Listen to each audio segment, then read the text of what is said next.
Berawal dari sebuah mimpi dan harapan, Kalam TV hadir pada tahun 2016 sebagai channel di platform YouTube untuk mensyiarkan Islam seluas-luasnya dengan tayangan-tayangan yang menarik, inspiratif, dan juga penuh dengan nilai hal-hal edukasi.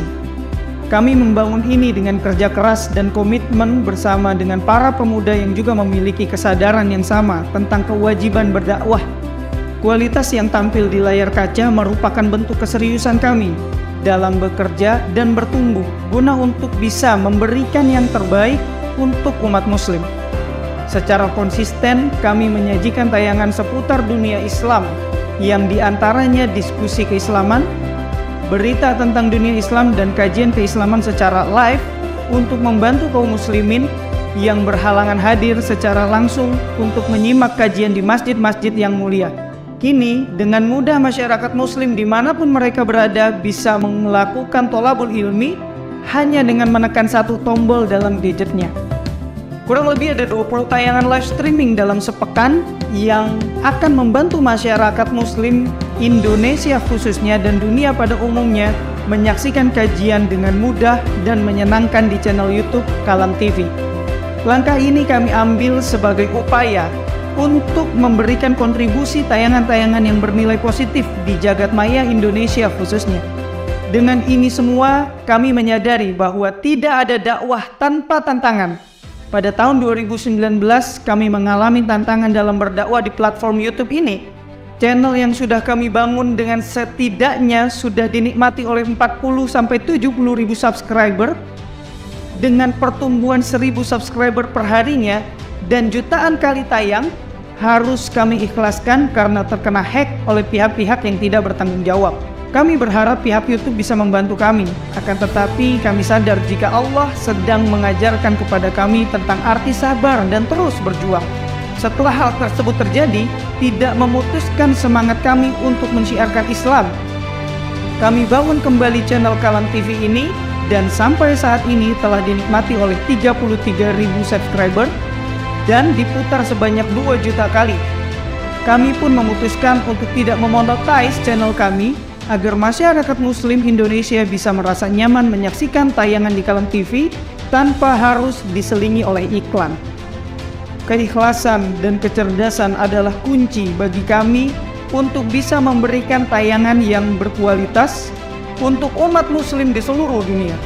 Alhamdulillah, berkat dukungan dari umat, Kalam TV bisa terus berkembang dan bertumbuh agar menjadi mercusuar tayangan keislaman di Indonesia yang tidak terafiliasi oleh pihak manapun, dan dengan bimbingan langsung dari Kiai Haji Didin Habiduddin selaku pembina, kami merasa terjaga sekaligus yakin dalam melangkah dalam mengeluarkan konten-konten edukatif, inspiratif, dan akurat.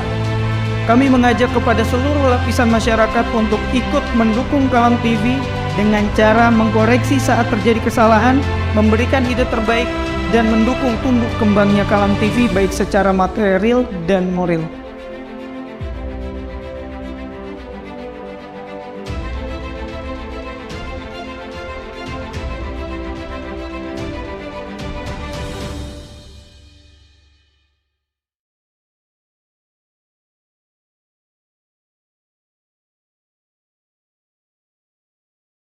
Assalamualaikum warahmatullahi wabarakatuh. Bismillahirrahmanirrahim. Alhamdulillahirabbil alamin. Wassalatu wassalamu ala asyrafil anbiya'i wal mursalin Sayyidina Muhammadin wa ala alihi wa sahbihi ajma'in. La haula wa la quwata illa billahil azim. Tugas dakwah adalah tugas kita semuanya, apapun posisi, jabatan, dan kedudukan kita. Kita wajib sesuai dengan kemampuan kita untuk ikut berpartisipasi dalam kegiatan dakwah, apalagi melalui dakwah melalui televisi, misalnya melalui Kalam TV. Dakwah akan lebih tersebar pada semua bidang dan juga pada semua daerah ya yang terjangkau, misalnya oleh Al-Kalam TV ini. Tentu saja dalam kegiatan dakwah ini memerlukan biaya, donasi. Oleh karena itu saya mengajak kepada saudara sekalian, kaum muslimin, kaum muslimat, mari kita bantu. Mari kita dukung Kalam TV ini. Dan saya mengajak kepada jamaah sekalian untuk ikut berpartisipasi aktif, apalagi dalam bulan suci Ramadan ini, untuk memberikan bantuan donasinya, dananya, infaknya. Mudah-mudahan semuanya akan berakibat positif dan baik bagi kegiatan dakwah kita. Amin ya rabbal alamin. Walhamdulillahirabbil alamin. Assalamualaikum warahmatullahi wabarakatuh.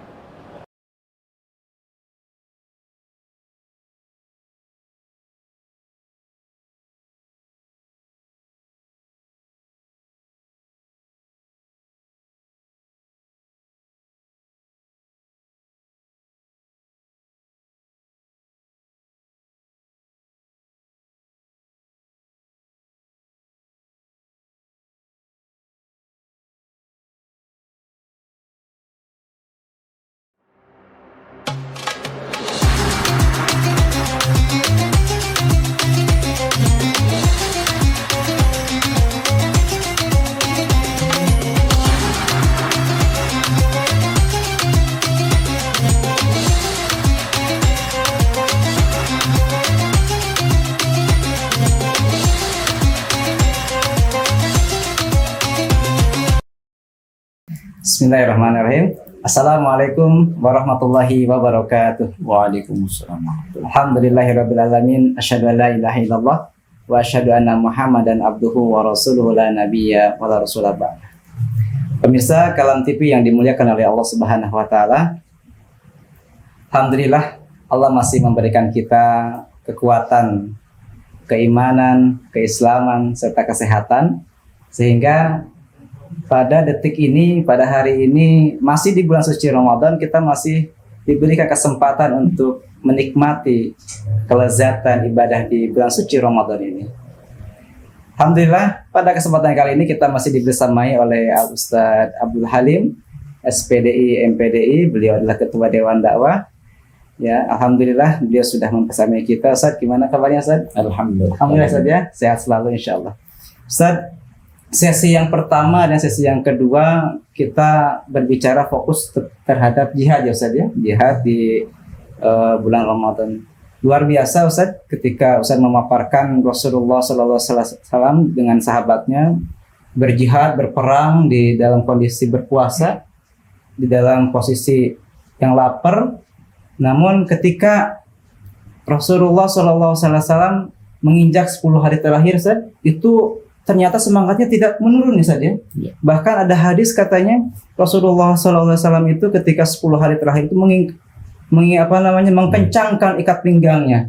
Nah mungkin Ustaz bisa sampaikan, Ustaz rinci apa sih Ustaz maksud Rasulullah SAW itu mengincangkan ikat pinggang itu bagaimana Ustaz? Dipersilakan Ustaz. Bismillahirrahmanirrahim. Alhamdulillahirabbil alamin alladzi ja'alana minal muslimin walladzi an'amana bikulli ni'am wa an'amana bi ni'matil imani wal islam wa huwa haqqun na'im. Asyhadu an la ilaha illallah wahdahu la syarika lah wa asyhadu anna Muhammadan abduhu wa rasuluhu shadiqul wa'dil amin. Allahumma fashalli wa sallim ala Muhammadin wa ala alihi wa sahbihi ajma'in. Amma ba'du. Qala ta'ala ya ayyuhalladzina amanu taqullaha haqqa tuqatih wa la tamutunna illa wa antum muslimun. Pemirsa Kalam TV yang berbahagia, tentu Ramadan ini saat tiba di akhir-akhir kita sudah sangat mabhum dan maklum tentang Lailatul Qadar. Sebab Lailatul Qadar ini secara hadis sahih itu berada di 10 hari di akhir Ramadan, ya hari ke-10 akhir. Dan kita akan bicara dulu tentang bagaimana Rasulullah secara reguler, karena kita kan saat ini reguler itu mencari Lailatul Qadar. Maka ada hadis riwayat Bukhari yang menceritakan tentang Rasulullah SAW itu saat dijanjikan Lailatul Qadar itu Rasulullah beriktikaf dari awal Ramadan. Jadi awal Ramadan. Nah, maka begitu sampai di asar hari ke-10, maka Nabi mulai membereskan peralatan iktikafnya. Baru kemudian setelah itu Nabi menyampaikan kepada sahabat bahwa kita akan siap-siap untuk mengakhiri iktikaf. Tapi di hadis itu nanti Malaikat Jibril memberi kabar bahwa Lailatul Qadar belum ada di 10 yang pertama. Jadi akhirnya Nabi menyampaikan, ya ini sebagai sesuatu yang tidak wajib, tapi semangat para sahabat itu seperti itu. Beliau katakan, siapa yang mau pulang-pulang, siapa yang mau bersamaku, bersamaku. Itu sahabat Nabi, nggak ada yang pulang.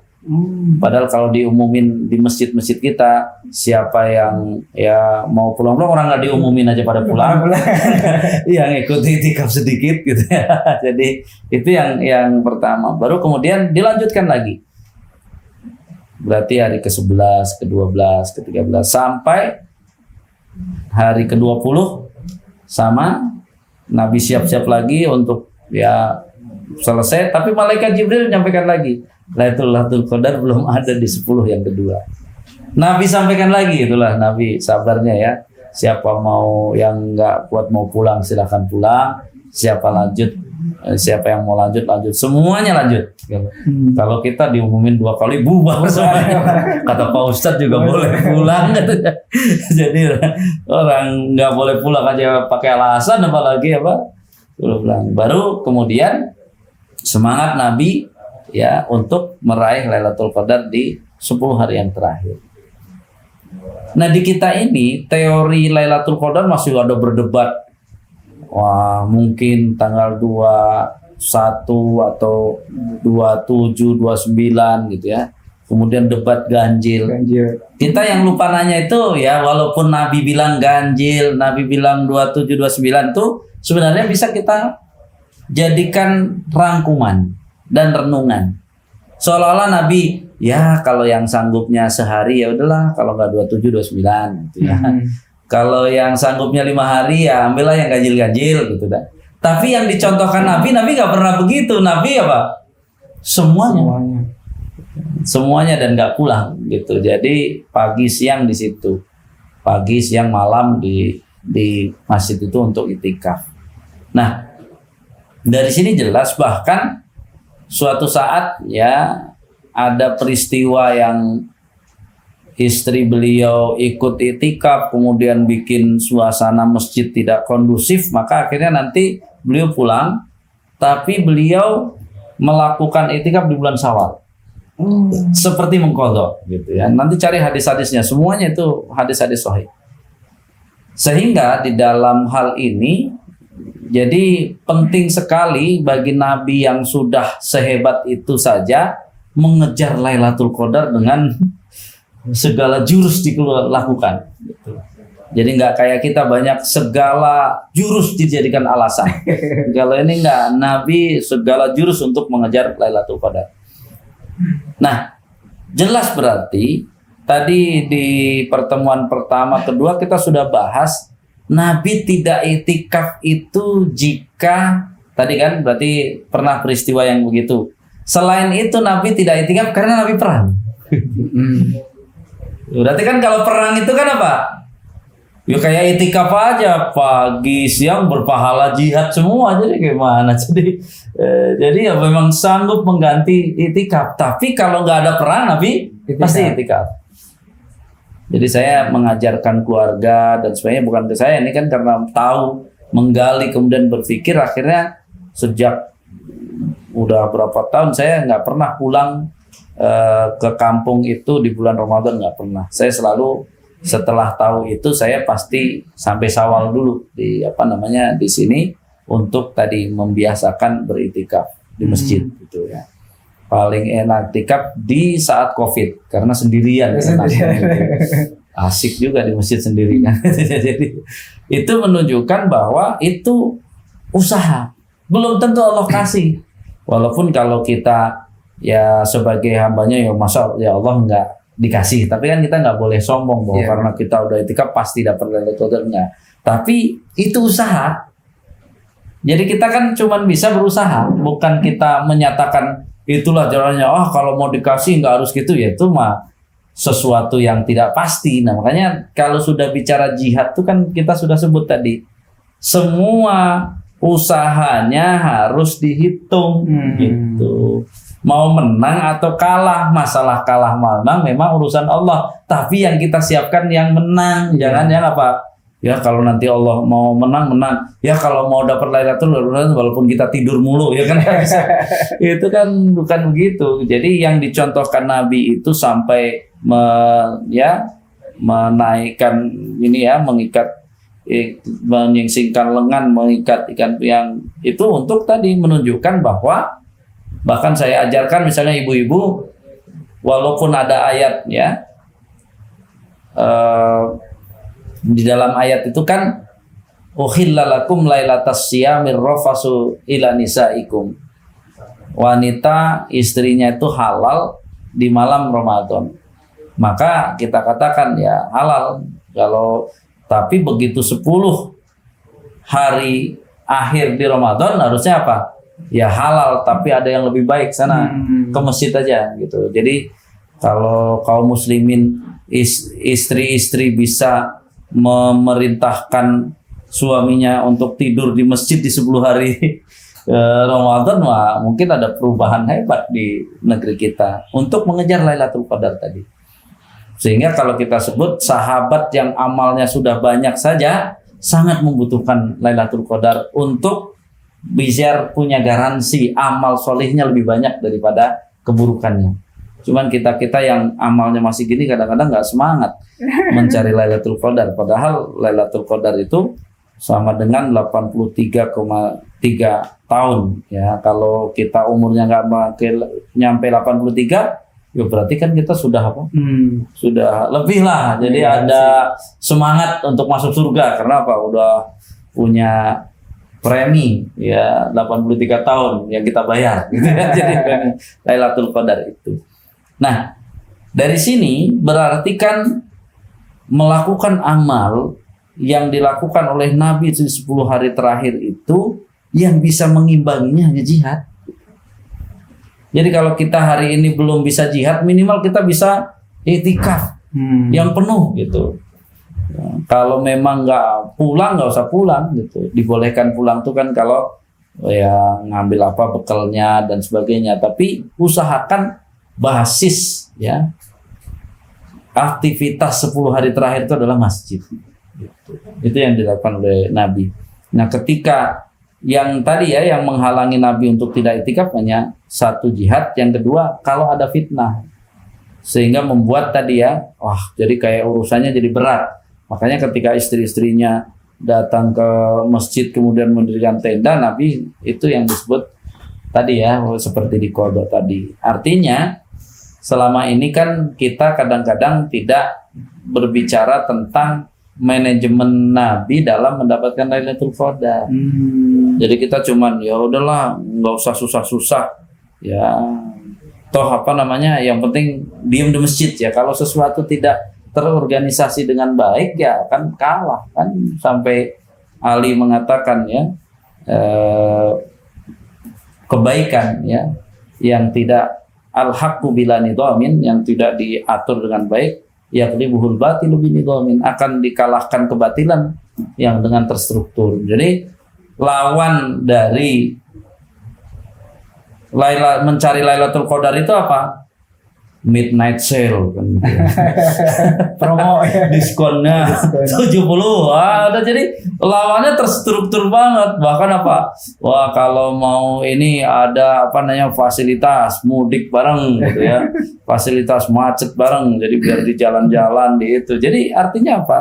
Ya kalau kebatilan itu dilakukan dengan benar-benar terorganisir, kitanya nggak mengorganisir diri untuk mau mengejar Lailatul Qadar seperti Nabi ya berantakan. Makanya kita harus membuat soft yang rapi untuk ya nanti aja kalau mau ngajak mudik di 1 Syawal, 2 Syawal bolehlah kan gitu ya. Yang penting kaum muslimin itu di akhir Ramadan itu ibarat yang kemarin kita menyebut bola ya, injury time itu harus sangat apa? Kalau perlu nambah apa? Makanya lihat coba kalau injury time Nabi di Ramadan itu memasukkan gol sebanyak-banyaknya, bukan malah apa? Nyantai-nyantai ya akhirnya bobol semuanya. Jadi lihat Nabi sampai menyebut 10 hari pertama itu semangat, 10 hari kedua lebih semangat, 10 hari ketiga lebih semangat lagi. Kalau kita enggak, hari pertama blok semangat, setelah itu mundur. Jadi tadinya masjidnya kesempitan, lama-lama apa? Masjidnya kegedean. Ya, jadi awalnya pasang tenda, jadi sampai apa? Tendanya dicopot juga jamaahnya bukannya nambah gitu. Jadi malah berkurang. Ini kan berarti hubungannya tadi jihad itu sangat ketat manajemennya, sehingga manajemen jihad untuk dapat Lailatul Qadar bisa. Tapi kalau nggak pakai manajemen jihad, ya kita banyak maklum bobol. Berarti kalau ingin mendapatkan Lailatul Qadar itu kita harus ada manajemennya, Ustaz ya? Iya. Nah ini Ustaz, ini salah satu problem yang dirasakan oleh masyarakat, Ustaz. Jadi banyak keluhan seperti ini. Ustaz katanya, saya ini ingin itikaf full di masjid, tapi saya terbentur dengan pekerjaan, Ustaz. Nah mungkin Ustaz punya solusi, Ustaz? Ya. Jadi kan kita cuman belajar untuk iktikaf itu kita maknai sebagai basis kegiatan kita di akhir Ramadan di masjid. Ya kerja silakan dia nanti di masjid. Kemudian kalau mau kerja ganti mandi pakaian berangkat, nanti apa pulang ke rumah mandi ganti pakaian ke masjid lagi. Jadi kan cuman jangan di rumah aja gitu. Jadi itu kan alasan saya kerja. Ya kerja kan cuman dari jam berapa sampai jam berapa. Kamu kan dari jam sekian kan harusnya bisa di masjid, itu yang dimaksud. Jadi latihannya itu pindahkan basis rumah menjadi ke masjid. Itu yang dilakukan Nabi. Jadi Nabi itu tidak melakukan aktivitas 10 hari yang terakhir dengan basis rumah, tapi basisnya masjid. Masya Allah. Gitu. Jadi itu aja latihannya. Jadi mau kerja silakan, tapi dari masjid gitu. Berangkat dari masjid, pulang ke masjid gitu ya. Terus tadi kan antum menjelaskan bahwa ketika itikaf itu kan harus ada manajemennya saja. Coba Ustaz dijelaskan sedikit Ustaz di sesi kali ini. Mungkin nanti ada pemirsa yang sedang itikaf ingin tahu bagaimana sih Ustaz manajemen yang efektif gitu Ustaz, agar pemirsa yang itikaf itu bisa menggapai semaksimal mungkin Ustaz. Ya asalnya itikaf itu kalau yang dilakukan Nabi kan sudah berbasis pribadi, bukan berjamaah. Makanya pelajari dulu ya seperti apa Nabi beritikaf itu kan. Itikaf itu masa setelah 12 bulan dia tidak ketemu Ramadan tuh sudah nambah ilmu apa? Ternyata nggak nambah, ya udah banyak mohon ampun. Kemudian dia sudah bisa dzikir yang sehebat apa? Praktekin di Ramadan itu. Misalnya sholatnya sudah selesai, praktekin semuanya. Baca Qur'annya meningkat atau tidak meningkat. Itu sebenarnya bukan seperti zaman sekarang ada panitia. Itu kan panitia itu kan bagi pemula harusnya. Ada panitianya makan, jadi malah kadang-kadang pindah makan sama banyak ngobrol. Padahal itikaf itu asalnya amalan masing-masing yang dia menyendiri kepada Allah. Ya. Nah kalau di kita ini banyaknya, apalagi dengan katanya itikaf banyak kajian. Kalau banyak kajian sebenarnya sanlat, bukan itikaf. Jadi itikaf aslinya tuh ilmu kamu udah disiapin dulu.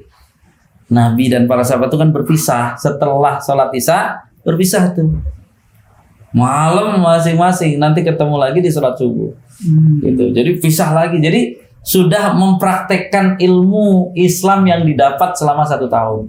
Jadi bukan programnya tahajud bareng bagi yang nggak tahu bagaimana dia harus tahajud yang terbaik. Jadi nanti asalnya kalau yang sudah paham ya kayak Nabi dan para sahabat bisa masing-masing. Mau 1 rakaat 1 jam silahkan, 1 rakaat 1 juz silahkan. Itu kan bisa dengan baca kalau kita yang udah ngerti. Jadi nggak harus ikut apa. Ya kalau ikut yang umum kan mau setahun 2 tahun segitu-gitu aja. Paling hebat ya 8 rakaat 1 juz. Berarti 1 rakaatnya kurang lebih ya 1 halaman lebih lah gitu ya. Atau kalau dia ambil 2 halaman atau seberapa. Jadi artinya apa? Ya 2,5 halaman itu 1 juz 8 rakaat. Jadi ini menunjukkan apa? 2,5 lembar ya, maaf. 2,5 lembar. Ini kan menunjukkan bahwa i'tikaf itu bukan acara. I'tikaf itu kita kan merasa kalau sudah ikut acara i'tikaf berarti kita sudah i'tikaf. Nanti i'tikaf itu kan tadi kan berhenti menyendiri kepada Allah. Jadi masing-masing urusannya kan pasti beda. Iya. Gitu. Ibarat HP charger itu bisa nggak charger itu 1 charger rame-rame kan nggak. Jadi 1 charger 1 HP. Masya Allah. Baik, pemirsa Kalam TV yang dimuliakan oleh Allah Subhanahu Wa Taala, Masya Allah penjelasan dari Ustadz sungguh sudah komprehensif, semua sudah dibahas. Mungkin Ustadz sebelum kita tutup ada closing statement Ustadz? Ya, kembali bahwa kita ini ilmu Ramadannya kadang-kadang asal dengar, asal ya ikut, asal cabut, tapi kita nggak mau mempelajari, kemudian merenungkan. Makanya tarhib Ramadan itu adalah harusnya disampaikan teori-teori tentang Ramadan itu. Sehingga tadi kan kalau penekanan kita akhirnya bisa menyimpulkan ya Ramadan itu kayak berperang gitu. Karena yang dilakukan Nabi kalau nggak diem di satu tempat dengan banyak ibadah berperang. Karena hanya itu aja yang imbang. Karena namanya berperang itu kan jalannya ibadah, ininya ibadah, semua berpahala. Sama di Ramadan itu dilakukan semua. Kalau jalan beribadah, kalau duduk beribadah, kalau berdiri beribadah, semuanya beribadah kepada Allah sehingga baru bisa imbang. Kenapa sangat pas ya kalau kita membahas Ramadan dikaitkan dengan tadi ya berjihad itu, karena memang yang bisa mengimbangi hanya jihad itu sendiri. Kurang lebihnya mohon maaf. Assalamualaikum warahmatullahi wabarakatuh. Waalaikumsalam warahmatullahi wabarakatuh. Masya Allah, syukran Ustadz atas penjelasannya. Baik pemirsa Kalam TV yang dimuliakan oleh Allah Subhanahu Wa Taala, alhamdulillah kita sudah di penghujung acara dan kita juga ingin memberikan ucapan terima kasih pada Ustadz Abdul Halim sudah menemani kita di kegiatan kajian Ba'da Subuh ini. Alhamdulillah pada kesempatan kali ini kita bisa mendengarkan banyak sekali ilmu-ilmu yang beliau sampaikan. Semoga semua ilmu yang beliau sampaikan bisa kita terapkan di kehidupan kita sehari-hari dan semoga seluruh ibadah yang kita lakukan di bulan suci Ramadan ini Allah lancarkan dan Allah berikan pahala yang terbaik untuk kita semua. Akhirnya saya Gumelar Adi Wijaya mohon pamit undur diri. Assalamualaikum warahmatullahi wabarakatuh.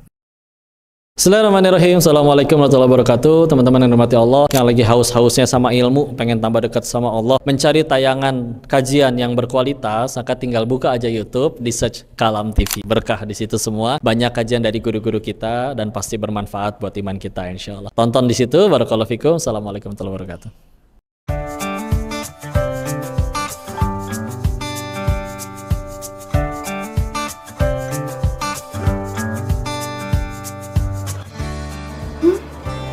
Fah, kok kamu bisa sih dapat info kajian terus? Ini loh, aku tuh dapat info kajian terbaik setiap harinya dari Kalam TV, Kak. Oh ya, aku juga mau join dong. Gimana caranya? Nah, dulu tuh kan aku nge-save nomor Kalam TV kan, terus dikirimin deh info kajian setiap harinya. Gitu. Tapi Kak, sekarang lagi ada kendala di Bennett, jadinya pindah di saluran deh. Tapi lebih simpel loh. Saluran WhatsApp? Iya. Wah, gimana mau dong? Kakak buka lagi deh story aku. Iya. Terus? Nah, terus diklik deh. Nah, udah ada kan channelnya? Wah, iya. Iya, tinggal di follow. Wah, banyak banget info kajiannya. Iya, banyak banget, Kak. Tapi nggak cuma kajian aja. Kadang ada juga suka video pendek, terus ada nasihat-nasihat. Pokoknya banyak banget deh. Masya Allah. Ih, menarik banget. Ini ada influencer juga Ustadznya, Masya Allah. Ih, menarik banget. Aku langsung follow ah.